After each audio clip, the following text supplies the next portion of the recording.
Leonardo da Vinci's painting of the Last Supper has riveted the minds of the world for centuries, yet this depiction of the Last Supper, like many others, is quite inaccurate when it comes to the actual setting of the Last Supper. Because of these depictions, we often picture Christ seated at the center of a long table, with his disciples on each side of him. However, according to ancient Roman and Jewish culture, and several verses found in the Gospels, we find a much different setting. With this more accurate setting, we are able to learn of a powerful message of Jesus' true love. It was Thursday, just before the setting of the sun. Jesus and the apostles had gathered in a large upper room on Mount Zion in the upper city of Jerusalem.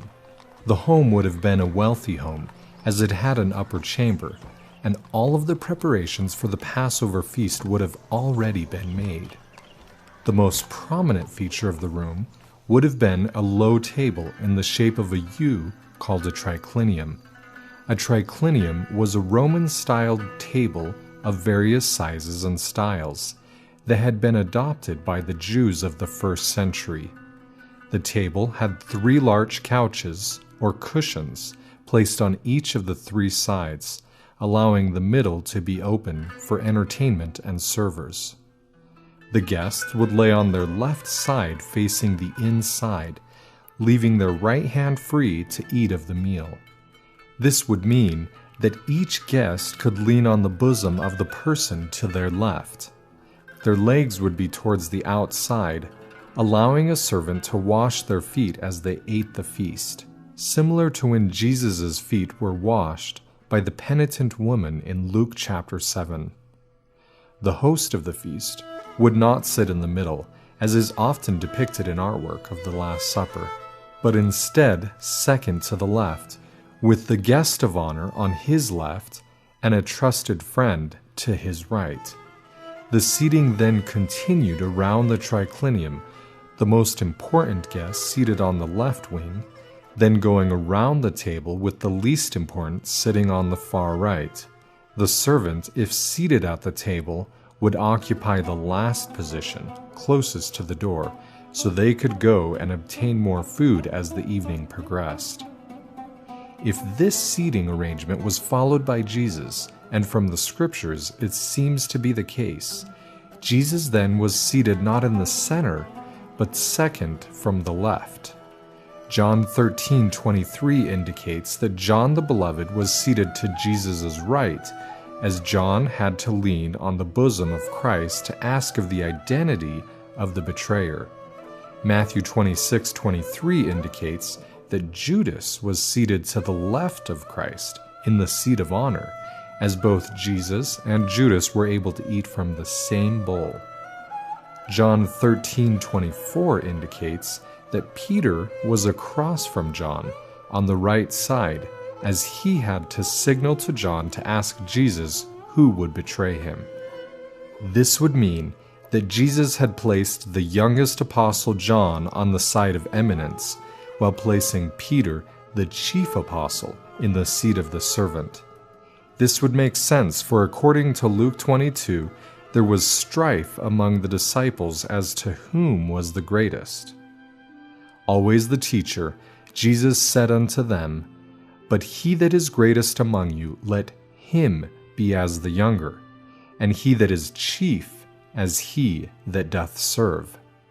For whether is greater, he that sitteth at meat, or he that serveth? Is not he that sitteth at meat? But I am among you as he that serveth." To further teach Peter and the others of the importance of servant leadership, Jesus then washed the feet of the 12 disciples, including the feet of Judas. Peter, who Jesus had placed in the seat of the servant, was most likely responsible for washing the feet of the guests.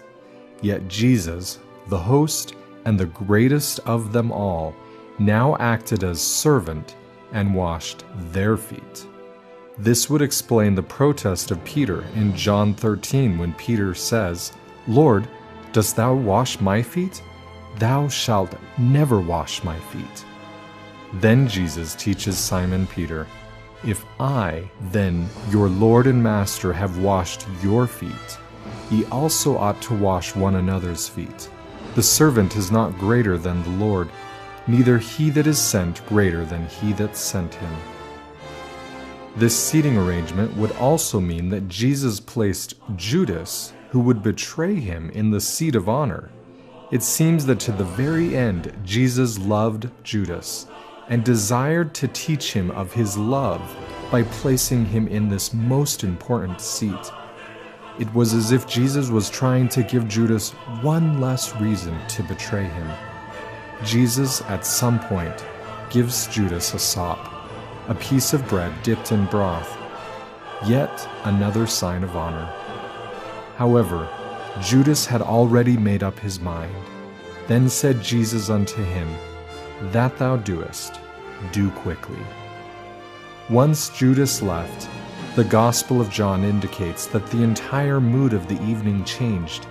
From this point on, Jesus teaches some of the most important teachings contained in all Scripture. From this moment, light could fill the darkened chambers of the upper room. Yet, a valuable lesson had already been taught to the disciples because of the seating arrangement Jesus had chosen.